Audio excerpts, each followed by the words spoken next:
Sabi ni Stephen Salva, Boss, good evening. Pa-shoutout sa mga ka-work ko sina Patrick, Gary, and Mr. Krabs, owner ng restaurant ng Krusty Krab sa Pasay City. Pag nag-dine-in kayo dito ni Casper, may libre kayong king crab at lobster. Boss! Ito yung walang sige. Sa ano? Ano yan? Krusty Krab. I-search na. Pinaprank lang siya sa comment section. Ipopromote ko na to. At yan pa naman yung mga tropa pits ko. Yung mga tropa natin, yung mga kaibigan natin. Krusty Krab, Pasay.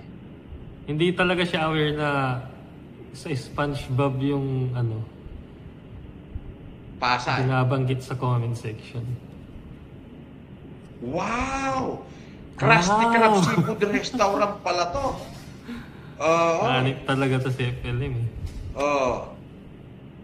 Sa Pasay. Sa yung Pasay. Tinitignan siya ni Casper eh. Sabi niya, pa-shoutout sa Krusty Krab, owner ng restaurant. Patrick and Gary and Mr.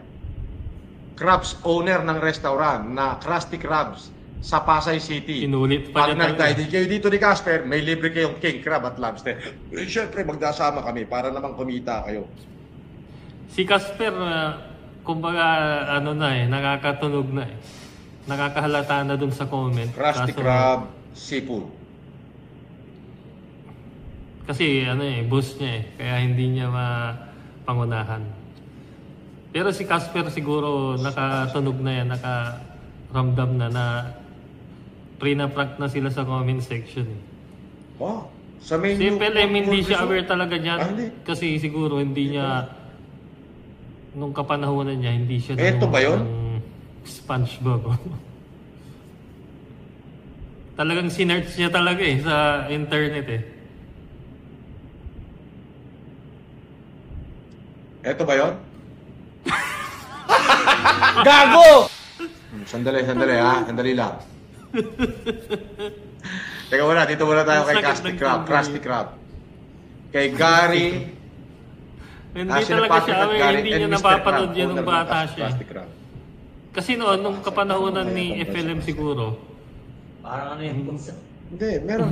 Tignan mo, di ba? Nakahalata na si Casper, yung alalay niya. Nung kapanahonan nila siguro, wala pa siyang gaanong TV kasi noon eh, nung kapanahonan. Okay, thank you Kamo. Sinaunang mga kabataan. Okay.